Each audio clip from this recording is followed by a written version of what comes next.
নমস্কার বন্ধুরা, আমার আজকের রেসিপি ডিমের ঝোল।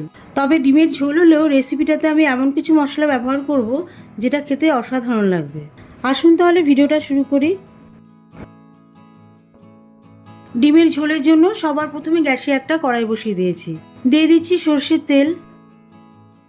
তেলটা গরম হয়ে গেলে সবার প্রথমে ডিমগুলো ভেজে নেব। গরম তেলে সেদ্ধ ডিমগুলো দিয়ে দিচ্ছি। ডিমের মধ্যে লবণ আর হলুদ দিয়ে দিচ্ছি।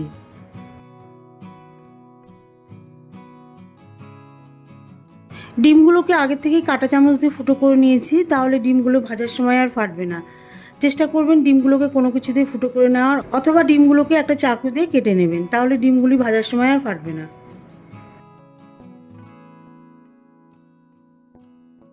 ডিমগুলোকে খুব বেশি কড়া ভাজবো না, হালকা ভেজে ডিমগুলো তুলে নেব। ডিমগুলি কড়া ভাজলে ডিমের সাদা অংশটা চামড়ার মতন শক্ত শক্ত হয়ে যাবে, খেতেও ভালো লাগবে না। ভাজা ডিমগুলি তুলে নেওয়ার পরে ওই তেলে আমি দিয়ে দিচ্ছি আলু। আলুতে স্বাদ আনার জন্য খুব সামান্য পরিমাণ লবণ আর হলুদ দিয়ে দিচ্ছি। এই রেসিপিটা আমি আলু দিয়ে করব।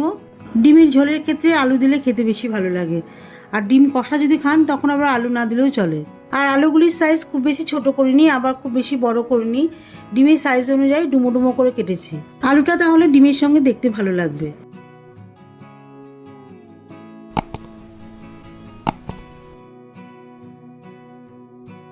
আলুগুলি আবার একটু বেশি ভাজবো, তাহলে আলুগুলি নরম হবে, তুলতুলে হবে, খেতেও দারুণ লাগবে। মিডিয়াম হিটে আলুগুলোকে বেশ লাল কড়া করে ভেজে তুলে নেব। আলুগুলি ভেজে তুলে নেওয়ার পরে কিছু গোটা মশলা ফোড়ন দিয়ে দেবো। হাফ চা চামচ মতন গোটা জিরে, 4টে ছোট এলাচ, 4 টুকরোর মতন লবঙ্গ, 2টো ছোট দারচিনি স্টিক একসাথে ফোড়ন দিয়ে দেবো। এর সাথে 2 টুকরো ছোট তেজপাতা দিয়ে দিচ্ছি।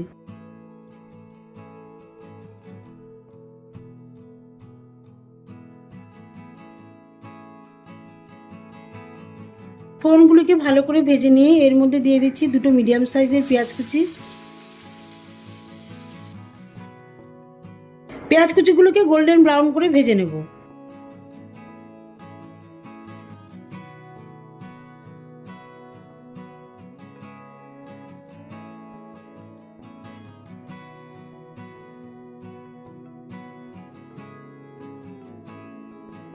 বেশ লাল করে ভেজে নেওয়ার পরে এর মধ্যে দিয়ে দেবো 1 টেবিল চামচ মতন আদা রসুন বাটা। এর সাথে একটা বড় সাইজের টমেটো কুচি দিয়ে দেবো। আদা রসুন বাটা আর টমেটো কুচি একসাথে একটু কষিয়ে নেব, তাহলে আদা রসুনের মধ্যে যে কাঁচা গন্ধ আছে সেটা পুরোপুরি চলে যাবে আর টমেটোটাও নরম হবে।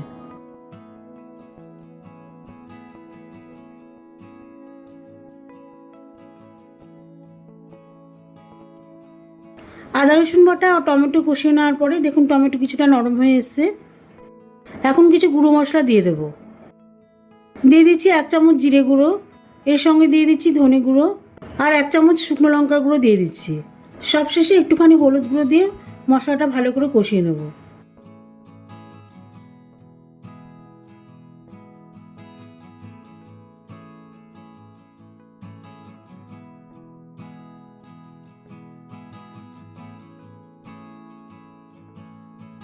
মশলাটা বেশ ভালো করে কষানো হয়ে গেলে, মশলা থেকে তেল বেরিয়ে এলে এর মধ্যে ভাজা আলুগুলো দিয়ে দেবো।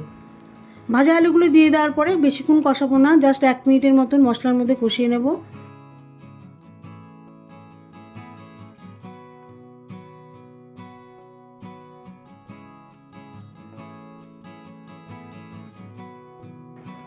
এরপরে পর্যাপ্ত পরিমাণে জল দিয়ে দেবো। যেহেতু ঝোল তৈরি করব সেই জন্য জলের পরিমাণটা একটু বেশি করে দিতে হবে।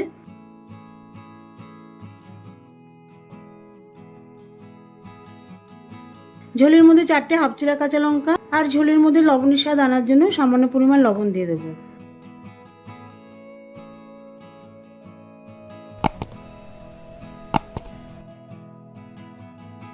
বেশ ভালো করে নাড়াচাড়া করে ঢাকা দিয়ে দেবো ঝোলটা ফোটার জন্য।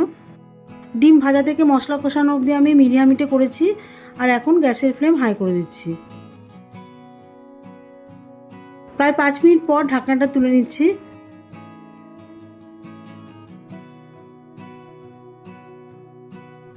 দেখুন ঝোলটা ফুটে এসেছে আর আলুটা অর্ধেকটার মতন সেদ্ধ হয়ে গেছে। দেখুন একটা খুন্তি দিয়ে আমি কেটে দেখাচ্ছি আলু, যেটা ডিম দিয়ে ফোটানোর পর পুরোপুরি সেদ্ধ হয়ে যাবে। এবারে ভাজা ডিমগুলো ঝোলের মধ্যে দিয়ে দিচ্ছি। এবারে ভাজা ডিমগুলো ঝোলের মধ্যে ভালো করে মিশিয়ে দিচ্ছি।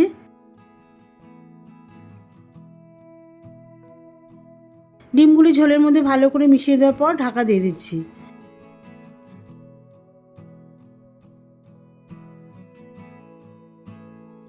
ঢাকনাটা তুলে নিচ্ছি। দেখুন ঝোলটা কতটা ঘন এসেছে। এর থেকে বেশি ঘন করব না, যেহেতু এটা আমি ঝোল তৈরি করছি। বেশি ঘন হয়ে গেলে আবার কষানোর মতন হয়ে যাবে। সবশেষে 1 টেবিল চামচ মতন ভাজা মশলার গুঁড়ো দিয়ে দিচ্ছি।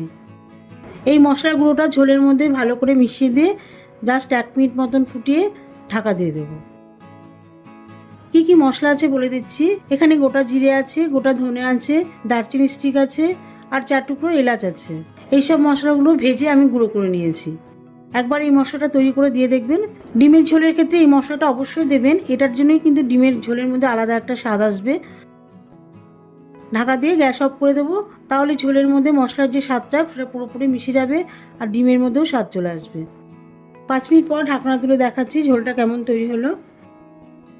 দেখুন কি সুন্দর একটা ঝোল তৈরি হয়েছে। ঝোলের কালারটাও খুব সুন্দর এসছে। খুব বেশি পাতলা ঝোল হয়নি, আবার খুব বেশি গাঢ় ঝোল হয়নি, একদম ঠিকঠাক ঝোল হয়েছে। তাহলে ঠিক এইভাবেই ডিমের ঝোল তৈরি করে বাড়িতে খাবেন। গরম গরম ভাত, রুটি, পরোটার সাথে খাবেন, অপূর্ব লাগবে। বিশেষ করে গরম গরম ভাতের সাথে তো অসাধারণ লাগবে।